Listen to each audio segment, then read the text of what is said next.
Welcome, everyone, and thank you for joining us. Welcome to today's training, Improving Health Outcomes Through Collaborative Care, Clinical and Financial Opportunities for Health Centers. My name is Rick Brown, and I am the Associate Director of Communications and Membership with the Association of Clinicians for the Underserved. We're pleased to be able to partner with Concert Health for today's offering, and I'll be your host for today's webinar. For those of you who are new to ACU, we are a transdisciplinary membership association uniting clinicians, advocates, and organizations in the shared mission to establish a robust and diverse workforce to help transform communities to achieve health equity for all. We provide professional education, training and technical assistance, advocacy, and more to support the health center workforce and clinicians, and we invite you to learn more about us and our resources at clinicians.org. Before we begin, I just want to go over a few quick housekeeping items. First, we will be recording this session, and we will send you the recording and slides within a week of the webinar. We also encourage you to ask questions via the chat. Dr. Little is a great and very dynamic speaker, and she can definitely field these as it goes on. There will also be time for a dedicated Q&A at the end of the session as well. As our webinar concludes, also, please be sure to complete our evaluation. It's really critical to allowing us to continuously improve our trainings. And lastly, I am honored to hand off our presentation to today's speaker, Dr. Verna Little, to kick us off. Great, thank you. It's a pleasure to be here. I'm really happy to be able to talk about collaborative care. I looked and actually saw some folks I know. And so some of you who know me, oh, excuse me, you know that I could talk about collaborative care all day. So really glad to be here, get a chance to talk about collaborative care, particularly talk about collaborative care and community health centers. So I've gotten really good at multitasking and looking at the chat, and then also, feel free to put questions in the chat. We'll have some Q&A at the end. So definitely want to make sure we have some good discussion and answer all of your questions. So I'm a psychologist and a social worker by trade, one of the co-founders for Concert Health, have been working in federally qualified health centers for decades, have been with ACU now for quite some period of time, and have also been working doing collaborative care and implementing collaborative care nationally, particularly with community health centers. So glad to answer any questions that you have about how this works in community health centers. So we all know this, that there is an increasing need for behavioral health services, and that organizations are really starting to think about behavioral health services in a very different way. How are we managing our populations of patients who need behavioral health services? So it isn't now, we're going to hire a couple of social workers or counselors and we're going to embed them in our practices, or we're going to offer a behavioral health service line that actually, for what most health centers are experiencing, is sort of a drop in the bucket. And, for some populations, particularly now, we have the UDS measure around depression outcomes. And so really actually saying, how are we going to manage our population of patients with depression or anxiety, like we think about managing our population of patients with diabetes, as an example. And we know that the increase for behavioral health services, the demand, the prevalence of anxiety in particular has grown so greatly. And of course, like in many areas, there's a workforce shortage. So we know the workforce shortage is real, particularly many of our friends that work in rural or frontier health centers. And that it's very hard to find individuals who are licensed behavioral health providers to be able to care for individuals. We have our UDS quality measures looking at that depression outcome, patients who are diagnosed with depression and then have that decrease in symptoms over the course of the reporting year. I think you're going to continue to see increasing measures around behavioral health in UDS, as well as with some of the other PCMH and other initiatives that you're working on and with. And also starting to think about revenue generation that's outside of the PPS rate. Like, how can I bring in quality dollars? How can I be part of some arrangements? How will caring for my behavioral health population reduce utilization and expenses that can get carried over into other areas to be able to be part of quality contracts or any value-based kinds of arrangements? So when we think about behavioral health integration, there's a couple of different ways that we often try to think about it. So really using some terms that you might be familiar with. Co-located, which we know we place a behavioral health provider in primary care practice in a school-based health center, and they kind of continue to practice as usual with some, interactions with primary care, but not really taking a population health approach. PCBH is really a primary care behavioral health. It's not necessarily a model, but really a term that a lot of people are familiar with, where you have behavioral health providers that are taking warm handoffs, that are providing health and behavior interventions, that are doing some, kinds of interventions with individuals that are identified by primary care as having a behavioral health need. And then you have collaborative care, which we're going to be spending a lot of time talking about today, which is an evidence-based model to help you care for certain populations of patients that have behavioral health needs. And a lot of these are not in either or. Probably one of the most common questions I get is, well, we do PCBH, so we're not going to do collaborative care, or collaborative care, and then what happens to my existing behavioral health? These are not an either or. When you think about your whole population of patients with a behavioral health need, like, there's an umbrella, and that covers your entire population from, early childhood, birth to death, right, with all of the behavioral health needs. And so collaborative care is evidence-based for a population of patients ages 12 and up with depression and anxiety, and some of the younger ones with ADHD, whereas that doesn't necessarily encompass all the patients that need health and behavior changes, or all the people who have other diagnoses, your early childhood that may need individuals to care for them in individual treatment or groups. So really thinking about collaborative care is a way to augment and support your services and really add to caring for your behavioral health patients as a population. So one of the things that's really important to start to think about is really thinking about, how do we scale a way to care for a population of patients who have particularly depression and anxiety?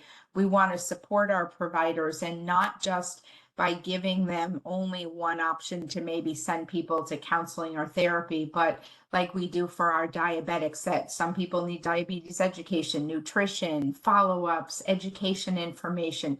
You have a whole spectrum of interventions and services based on what someone's needs are. So really thinking about what that looks like for your behavioral health population. And then knowing that if you can affect your behavioral health needs, that's also going to help in terms of some of the chronic illness. So what is collaborative care? Oftentimes people get a little confused. Collaborative care is, we collaborate around care. Collaborative care is a very specific evidence-based model that came out of a research project in the late 90s, early 2000s. Many of you might have heard of IMPACT. It is now collaborative care, and it was the first time that a mental health diagnosis was both identified and treated in a primary care setting. At that point, it was depression and seniors. It has since really morphed to be 12 and up in depression and anxiety, but is a very specific evidence-based model that brings two people onto the primary care team. I'm going to say primary care. I also mean to include women's health and pediatric providers as well. Adding two people onto the team. So first is a collaborative care clinician, behavioral health care manager. That person is generally a master's prepared behavioral health person. They work really closely with the patient. And this can be in person, it can be telephonic, it can be video. It actually doesn't matter. All of those services are counted. And it is very patient-centered, meaning that I could talk to a patient every day, every other day for 15 minutes, twice a week for 30 minutes. It really is based on what that patient needs and what's going to be the most helpful for them in terms of reducing their symptoms of depression or anxiety. That care manager is going to coordinate with that primary care provider. They're going to let them know that someone's engaged in care. Generally, the course of collaborative care is about 6 to 8 months. They're going to let them know that the symptoms are being reduced. So, and what's specific, the eating got worse, the sleeping got better, the concentrating got better, the eating got worse. And so really knowing very specifically what symptoms have gotten better or what ones haven't gotten better, and communicating that information to the primary care provider. And that is that a registry is used. It's actually a registry is required by CMS for these codes. A registry, many of the EMRs do not meet the requirement for a registry for collaborative care. There are some that do, like Epic or Meta, and some of them are certainly getting there.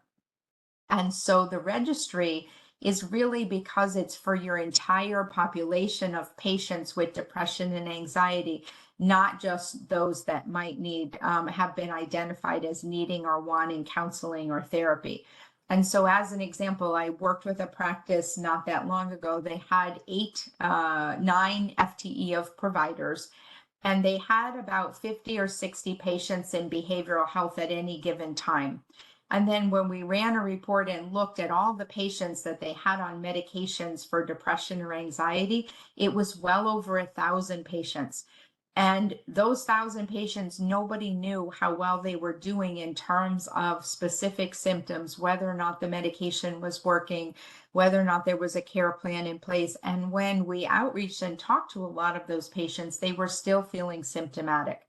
And so that really is when you start to think about your populations of patients, that is a huge population that's in many health centers that we're not really sure how they're doing. And so keeping a registry so that nobody falls through the cracks. The second person that gets added to the team is a psychiatric consultant. This can be a nurse practitioner. This can be a psychiatric provider, MD. They have to have the training to be able to provide prescribing the broad depth, although these positions do not prescribe.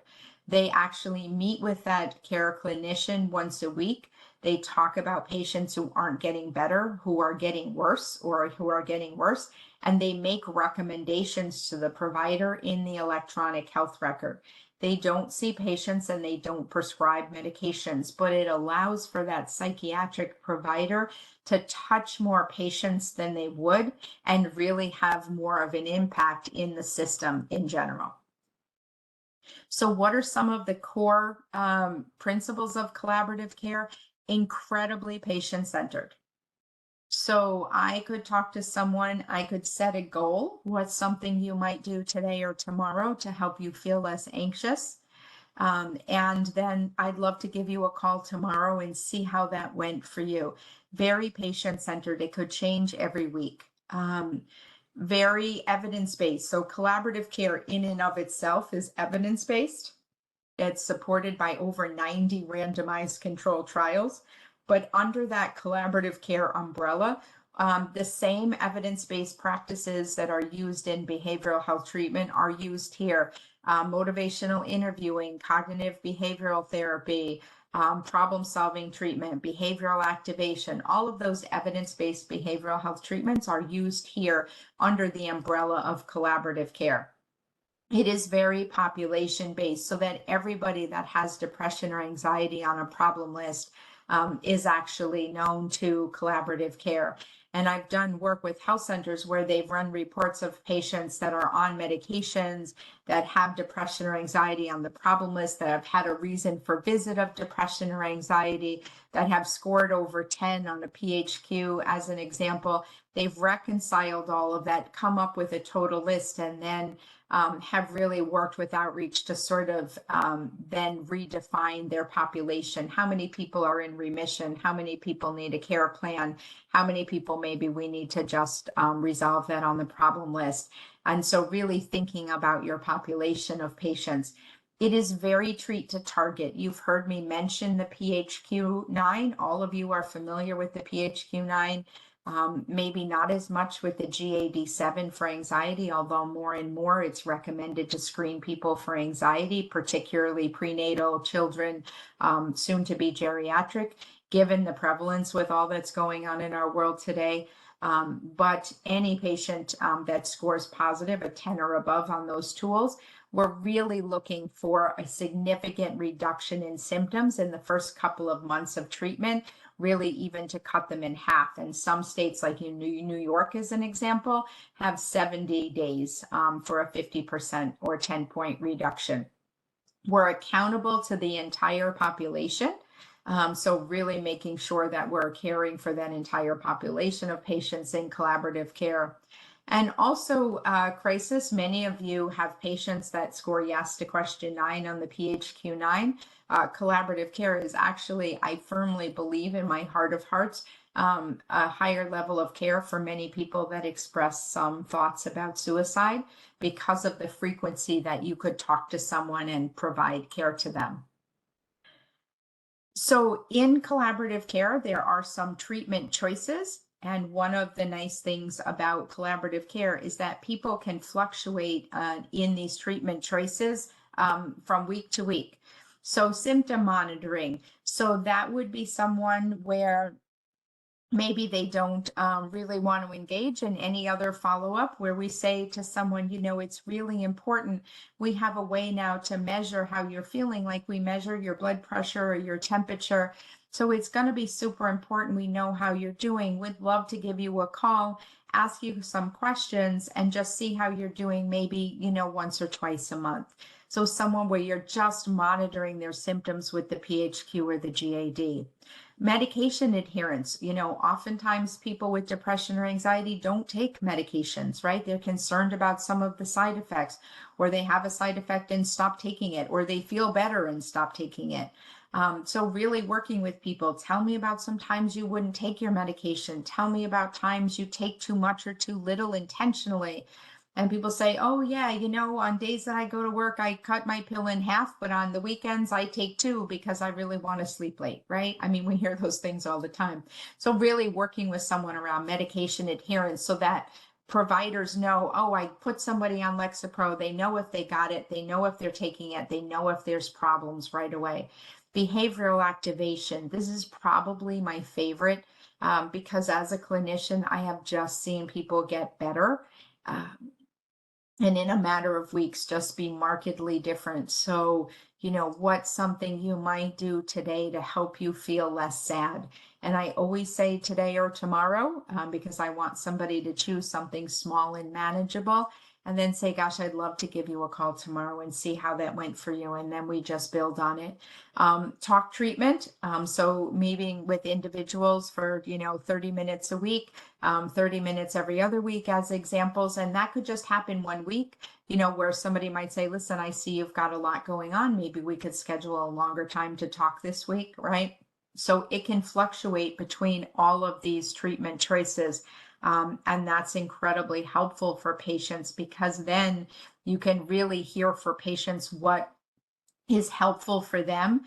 We know that more than half of the patients that get referred to behavioral health treatment, particularly if it's external, don't get there. And we know, unfortunately, that the average number of visits in behavioral health treatment in most communities is under 5.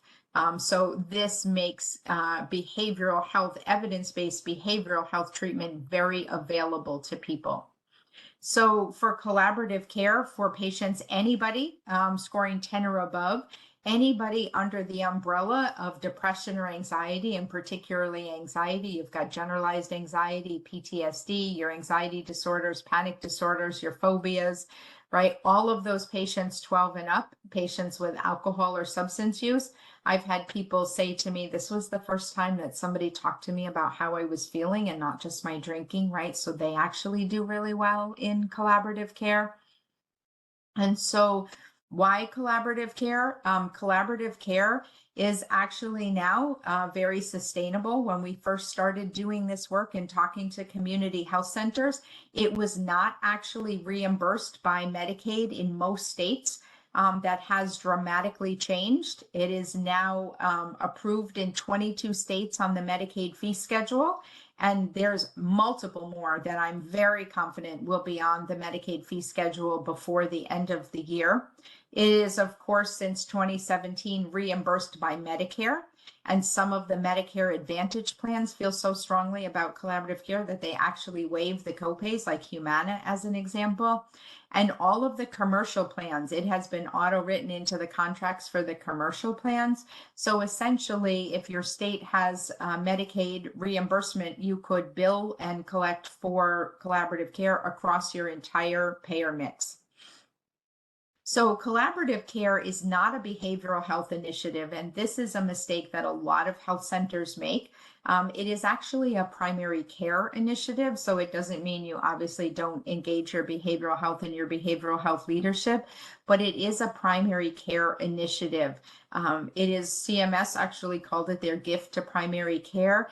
The codes that we'll talk about for collaborative care can only be billed under a primary care provider. They cannot be billed under a behavioral health provider. And so that means you avoid behavioral health carve-outs, you avoid prior authorizations, you avoid all of those things, credentialing your behavioral health person that's going to be that care manager. They are billed under the primary care provider. They are also a monthly case rate.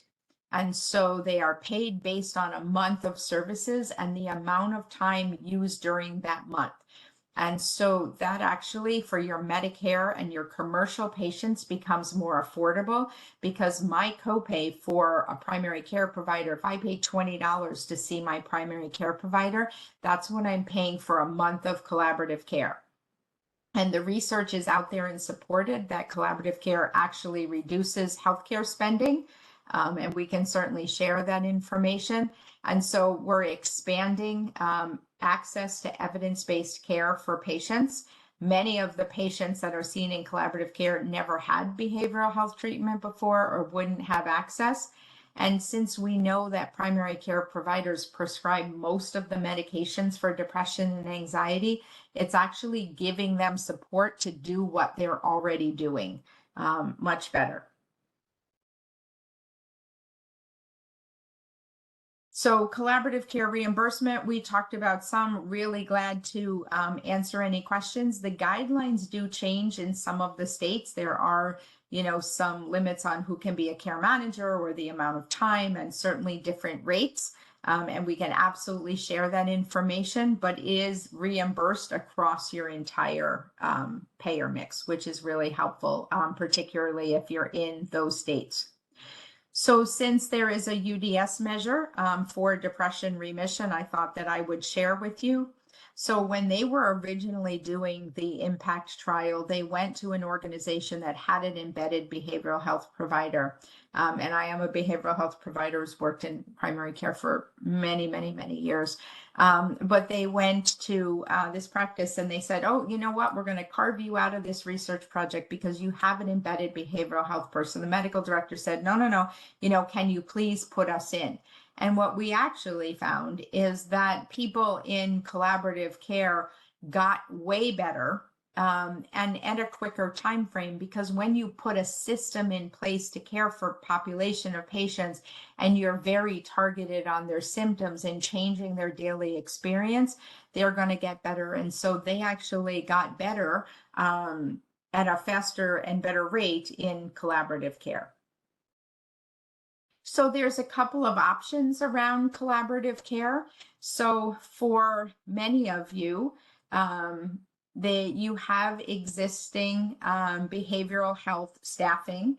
And one of the biggest mistakes that health centers make, organizations in general, is they say, we're going to do collaborative care and they split and give someone doing embedded behavioral health services also doing collaborative care. And we'll talk a little bit more about that, but that is almost always not successful.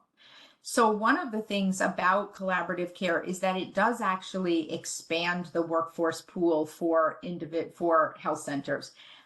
So CMS requires that individuals who are the behavioral health care managers, collaborative care clinicians, have training and be able to provide the services and the treatment choices in collaborative care. It does not require licensure. So all of those master's level students that are getting ready to graduate now could actually be behavioral health care managers, collaborative care clinicians, and work themselves into a position. I've seen that so many times. I talked to a wonderful care manager the other day who had her master's in psychology. Who was doing care management, but who, can't get licensed until she has a doctoral degree. So there are lots of individuals that can be a care manager and play this role that you might not be able to hire and bill for sort of traditionally in your setting, or who you have in your setting and you've not been able to get reimbursed for because they're not licensed, can't get credentialed, can't bill, whatever the scenario is. Additionally, collaborative care is not telephonic, has a telephonic component, but they are not telehealth services. So a lot of people say, well, is the public health emergency, those changes going to affect collaborative care? The answer to that is absolutely not. They are primary care codes. They are not telehealth codes, even though many of the services and the patient contacts are actually provided telephonically. So what that means from a workforce staffing is that you can actually hire individuals that may not be local, or you can hire individuals that could be in one health center and cover and provide care to patients from around your system. And so it really helps you to rethink who you might be hiring, or to repurpose some of the folks that you have already on your team. Also, the registry, there are some registry options available outside of your EMR. So the AIM Center in Washington has what they call CMTS, or the Care Management Tracking System, that's available for purchase. In a couple of states like New York and North Carolina, it's actually provided. And I can give people more information on that if should you like. Azara doesn't have it built in for some of you that partner some of the other systems. I think they're building it, but not quite there yet. One of the biggest problems or barriers around the registry is that it needs to be, it's not just having a patient list, it's actually being able to identify people who have gotten worse or not getting better at a good pace. And so there really is looking at scores over time with certain criteria, and that actually makes it a little bit more complicated and the functionality a little bit different. So that's one of the sort of the barriers or things that people run into. And also it's a new service line. So like any new service line, there's going to be some upfront costs to be able to bring a provider in or to shift someone into doing collaborative care. We'll talk a little bit more about it, but I strongly encourage you to follow an implementation model that has you up and running with a 90-day launch. And most health centers, unless I talked to some friends in North Carolina recently at a health center there, and they had like a 60% uninsured rate. That's going to be a little bit more difficult. But for many health centers, usually could be self-sustaining, at month 2 or 3, which is incredibly helpful. So certainly being able to build it, those are some of the, the pros and cons. There are also organizations out there now to partner. Concert Health is one of them. And so there are some advantages to partnering as well. So partnering with someone can actually help you. I worked in an organization once and we had 30 health centers. So the ability to have someone come in and scale something with staffing that doesn't have any upfront costs across 30 health centers is certainly an incredible benefit, particularly at a time when it's hard to hire and find people, and the people that we may hire and find we might need for other positions and in-service clinical positions. And so that it actually costs less because there isn't that upfront cost. You have the ability of having someone that has a registry and can share information and data. And so that's also really helpful. And then oftentimes, if you're partnering with a community mental health center, there are ways to be able to have them serve the role as the collaborative care manager, but oftentimes they wind up doing traditional behavioral health services. And so it's really hard to take someone from that partnership and have them do collaborative care. So there's lots of sort of pros and cons to be able to do it. A lot of organizations are choosing to partner for a lot of the choices that we talked about, but also, glad to help people sort of think through the pros and the cons. Depends on your resources, your population, your needs, and some of those different pieces. So I wanted to make sure to be able to, forgive me here, forgot to be able to, the last part here. So I mentioned that it was a monthly case rate. So when you think about building or partnering, one of the things that's really important is to understand that this is a monthly case rate. There are predominantly 4 CPT codes that fall into collaborative care. They are 99492, 99493, and 99494. So for federally qualified health centers, most states that have passed the Medicaid fee schedules have included the federally qualified health centers. I think Texas hasn't quite figured it out. The only one that actually excluded them was Montana at this point, both the FQHCs and the RHCs. So that is a little bit of a different billing because it is that monthly case rate. So for some of you that are doing chronic care management, it's very much a similar scenario. The initial, the reimbursements are higher. The initial month for collaborative care is actually 70 minutes and subsequent are 60 minutes. There are 2 G codes for Medicare. Unfortunately, patients cannot be in chronic care management and collaborative care at the same time, your Medicare patients.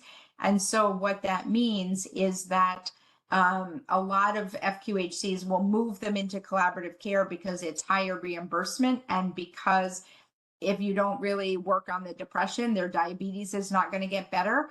And then might move them back into chronic care management. For your commercial plans, then you're using those CPT codes. And so that actually makes it a little bit more doable. And so what is included in those case rates or in those monthly minutes? A lot of people will ask, so there's a couple of things that actually fall into those billable minutes. So anytime that I spend on the phone with the patient, anytime that I'm with the patient in person, assuming you're not billing for it. So in other words, if I'm not billing for that in-person visit and getting my PPS rate, then I can include the time. Any time that I spend in psychiatric consultation. So the psychiatric consultation only counts once, meaning that if I spend 10 minutes talking to my psychiatric consultant, I count the 10 minutes towards that episode, but it isn't 10 minutes for me and 10 minutes for the psychiatric consultant. Also, it is updating the registry. So anytime that I spend updating my registry, not entering in the EMR. So if the EMR means that my registry gets populated from my EMR, then that time does not count. It's only updating my registry. So as an example, when I'm talking to a patient, I'm adding things into my EMR, and then I update my registry after I'm done talking to that patient. And then also there's a lot of confusion or questions around those concrete services like the housing, the transportation, all of those things that we know our patients need. And I think certainly none of us would say that, social determinants don't impact mental health, because we all know that they do. They are not covered under these codes. So providing those services cannot be counted in those monthly minutes. So just really making sure that people understand that So those are the things that get counted in those monthly minutes. There was a question in the chat: can the provider who serves as the psychiatric consultant be a psychiatric nurse practitioner? So the answer to that is yes, for the most part. It does not have to be a psychiatrist. However, if you are in a state where there are limits to the prescribing that nurse practitioner can do, like prescribe controlled meds. So in the CMS guidance, it really says that the psychiatric consultant has to be able to have the breadth for the entire medication. I'm going to use the word population, but that's not the right word. All of the medications. And so if you live in a state where there are some restrictions to nurse practitioner prescribing, then you need to be very clear in the job description that it only includes consultation on those medications, and maybe have a psychiatric consultant on standby, but you do have to address that. So that is an issue, but otherwise psychiatric nurse practitioners work great as psychiatric consultants. And particularly because many psychiatric nurse practitioners have actually worked in primary care, were nurses in primary care, maybe even were NPs in primary care, and then went for psychiatric designation. So actually really well. So great question, and glad to answer any more questions about that. So the question around having access to the EMR, the psychiatric consultant absolutely must have access to the EMR. It's not really safe. They need to see medications, last visit, history, look at labs, all of that. So for the psychiatrist that is responding to patients that have not seen improvements in their depression symptoms, what are in the health markers that they are looking for to filter for patients for them to provide feedback on? Okay, so, and is this able to be billed? So the psychiatric consultation that's provided as part of collaborative care is included in the rate, even though you only count the minutes once. It is not to be confused with and not to be used simultaneously with the new psychiatric e-consult code that's out there. I definitely think there's opportunities for health centers to use that code. But the psychiatric consultation is actually included in the collaborative care minutes. The way that patients are generally prioritized for psychiatric consultation is patients who are getting worse. So they went down more than 2 points, in the last couple of weeks or in the last week, right? Patients that are not getting better, meaning they've not gotten better by more than 2 points, and they've been, maybe 3 or 4 weeks without any change.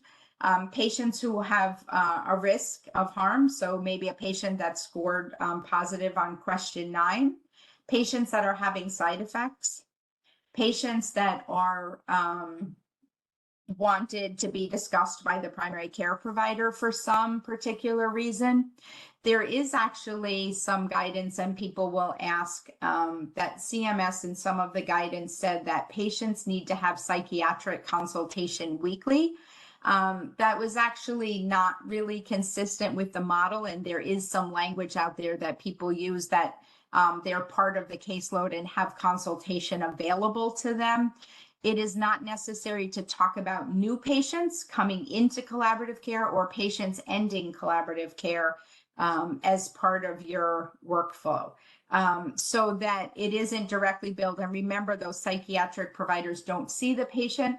Although if you have internal psychiatric resources and you want to send someone for a one-time visit or stabilization, and then they're going to get transferred back to primary care, then those could still be collaborative care patients.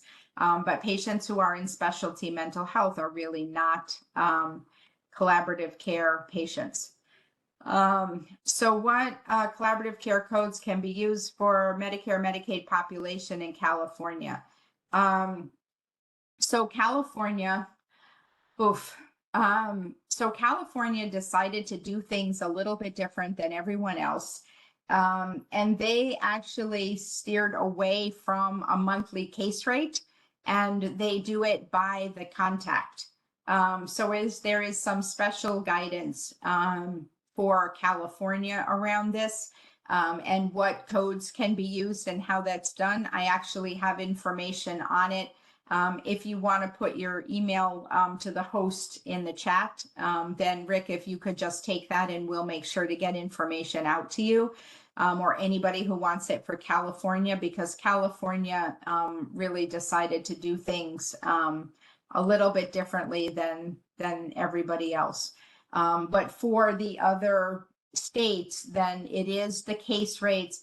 The states do vary in whether or not you use the CPT codes to bill Medicaid, or you use the G codes from Medicare to bill Medicaid. So we do have that information by state. So if you don't know it for your state and you're thinking about collaborative care, then we can certainly get you that information.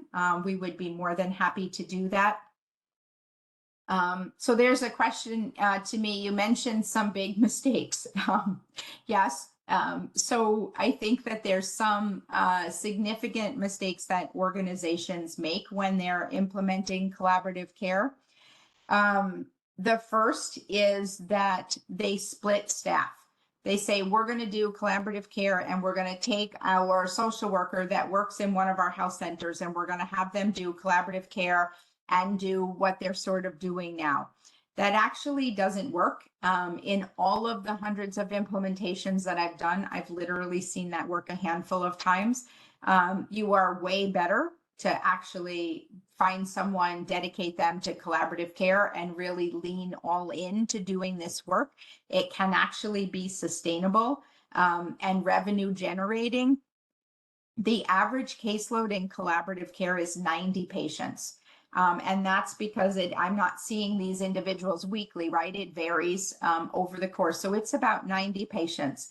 So generally, we really advise on a 90-day launch. So in other words, you do some planning, you get your billing people, you learn how you're going to do billing, and you get your primary care leadership involved, you've got your staffing, you've thought about it in your EMR. And for most EMRs, because it's a monthly case rate, we actually recommend one long running note as opposed to sort of ongoing. It's easier for the care managers, it's easier for billing.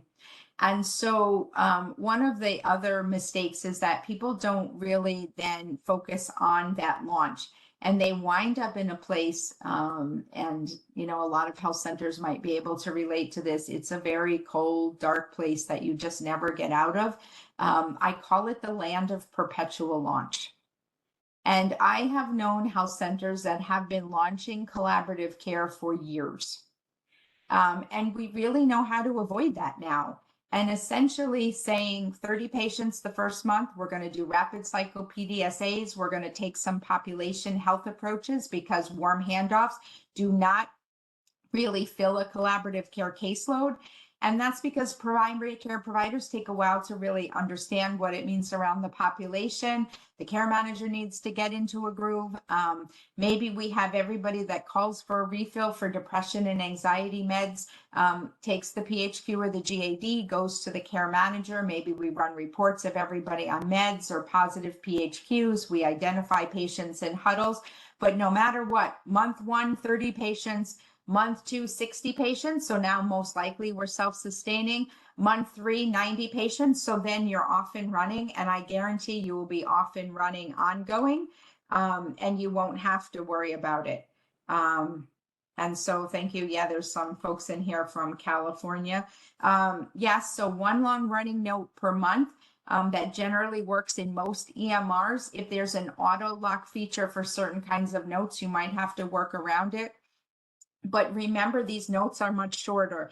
You're not doing treatment plans. A lot of behavioral health providers, we're not doing treatment plans. We're not doing these long psychosocial intake assessments. We're doing, different versions of that appropriate for collaborative care. And I'd be glad to, if people want additional information or take some individual time, I'd be glad to talk to individual health centers. Just let us know your information. And so that actually works well. Contacted patient for follow-up on major depressive disorder. Patient had established goal to sit outside on front porch. Follow up with patient reported sitting outside on front porch, was excited that he was able to talk to his neighbor that he hadn't seen in some time. Reports sleeping better prior night, time spent 8 minutes, follow up in 2 days. And so it's a much shorter, different kind of note. But that's generally what it would look like. And then it's easier for me to go back and actually add up the minutes if I'm a care manager, particularly go at the end of the month. So there were a couple questions in here about that. One long running note was really helpful. Are there many states that are particularly different in terms of codes? We got a lot of interest in California specific information. So there are some, the reimbursements are actually kind of all over the map. There are some states that like the lowest are like Pennsylvania as an example, and I don't mean to call individual states out or offend anybody. Probably on the higher side is North Carolina. Some of the other states coming in, certainly the reimbursements are good across Medicaid. There are some states that do require care managers to have certain licensure or a certain amount of time in care management. So some might put a 12-month limit, some might pay less for the second year. So there are some state-specific nuances, and certainly if you don't know them and you're thinking about collaborative care, send your state and your information to us and we'd be glad to share with you. We would be glad to, hop on a call and give you state-specific information. So certainly glad to do that. But for the most part, the states are continuing to, adopt the codes. And I would say there's a couple that are very close to the horizon. And so as an example, we have Arkansas and Oklahoma that it's really going through the legislative process. We also, Connecticut, the code's passed. We just got to get Health and Human Services there. And so that actually is incredibly helpful because those are coming. So question in here about the 90 caseload. So the way that collaborative care works, if you think about a caseload and I have 90 patients, I have probably about 15 to 20% of my patients at any given time that might be in talk treatment. And it could change from week to week. So they might be a 30-minute talk treatment this week and not next week. But I have some patients that I'm doing 15-minute follows up on goals. I have a couple of patients that are in symptom monitoring. I'm only talking to once or twice a month. I have some patients in relapse prevention planning that maybe I'm only talking to, once or twice a month. So because it's that varied, if I were doing traditional care and I were going to see those 90 patients for therapy, right, traditional therapy, that would not be a doable caseload. But 90 is actually where most care managers feel pretty comfortable. Particularly in safety net underserved populations. And so 90 becomes a very doable caseload. So good questions. Thank you for all of these great questions. So can this service be provided by bachelor's level clinicians? The answer is yes. I would say that they really do need to have some special training. Behavioral activation, problem solving treatment so that they can provide the scope of services and all of the treatment choices and still stay in scope. But yes, absolutely. There are some bachelor's level folks that do this work.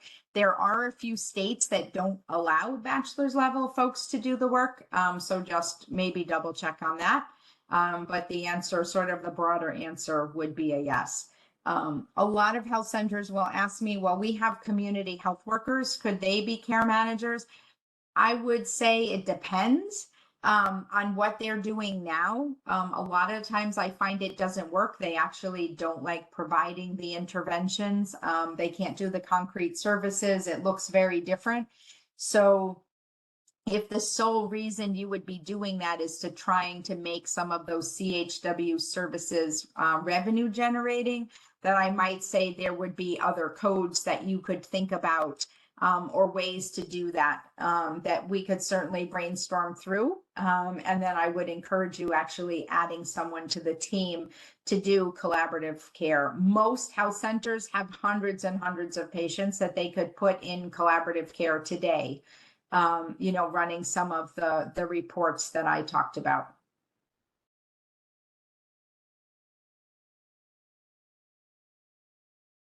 Oh, so there's a question in here. You mentioned patients who are at risk for suicide.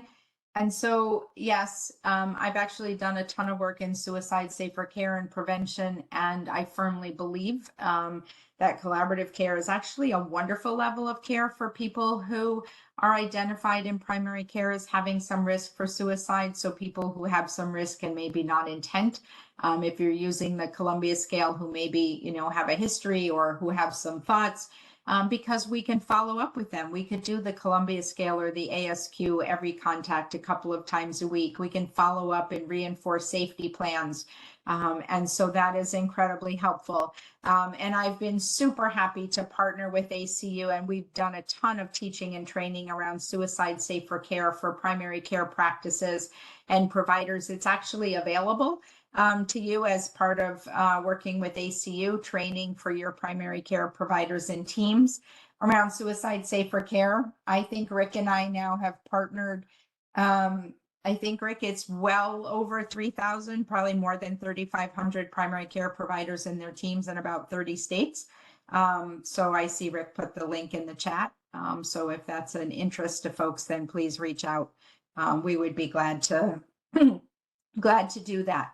So I do firmly believe that collaborative care actually gives you a clinical opportunity to help you with quality measures, managing your population of patients with behavioral health needs, meeting your UDS measures, helping you with some of thinking about some quality and value-based arrangements.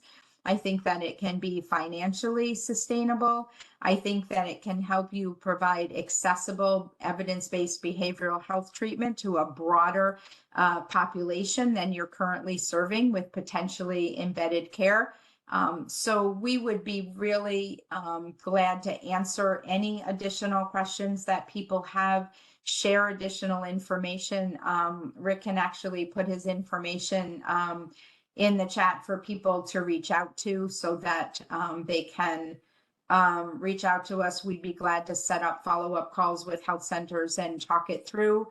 There was a question in the chat also. You mentioned about billing for individual services. So it is possible, although I don't necessarily recommend it, particularly in the beginning, that you can bill individual services using the psychotherapy codes and getting your PPS rate and having that patient in collaborative care. I think it gets too complicated when you have two people splitting those services. And also, if you're going to bill both, you have to do both. Which means that your session that you're billing for really has to be a collaborative care session using the PHQ and GAD as a foundation for that session. And so I would not encourage it initially, and you could have collaborative care be self-sustaining. If you're interested in partnering, yes, we'll share a recording in the slides, of course. If people are interested in partnering and getting information on potential partners, please reach out and let us know. If people are interested in having an individual conversation with your health center, let us know. I was also just thinking that for those of you who are embarking on collaborative care, and you really want to try to maybe do something for the folks who might be functioning as collaborative care managers, maybe we could do a separate teaching or training webinar for them as well. But I really encourage you to think about collaborative care as a model, and particularly some of the larger FQHCs with us, think about partnering so that you can really scale it across your systems and really have an effective collaborative care service line that's going to help you sort of long term. So I know we have about 4 minutes left. I really want to thank everybody for their time. I'm going to give folks a minute to be able to put in any last minute questions.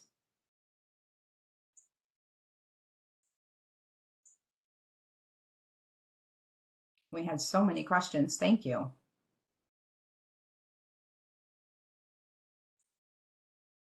Who are some of the states that have passed? Oh, here's a question. Is collaborative care meant to replace traditional behavioral health care? No, no, no, no, no, and no. Absolutely not.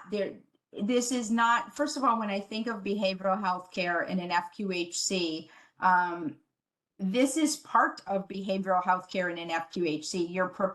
You're providing behavioral health care, evidence-based behavioral health treatment to your patients that are getting care in your FQHC. Collaborative care is an evidence-based practice, just like cognitive behavioral therapy is, or wellness self-management, right? And so it isn't meant to replace people providing care. It's two different. It's not an either or, it's an addition. Yeah. But I think a lot of behavioral health leaders and FQHCs sort of have that thought. And that is actually, even if you partner and have someone do the collaborative care at scale, it's just more services to more patients. And in some ways helps to serve a broader population, and people get the level of care that they need. And so people should be getting handed off into people that are providing more traditional care, or people who could get handed off into collaborative care. So it's like just expanding the care. Thanks, Steve. Great question.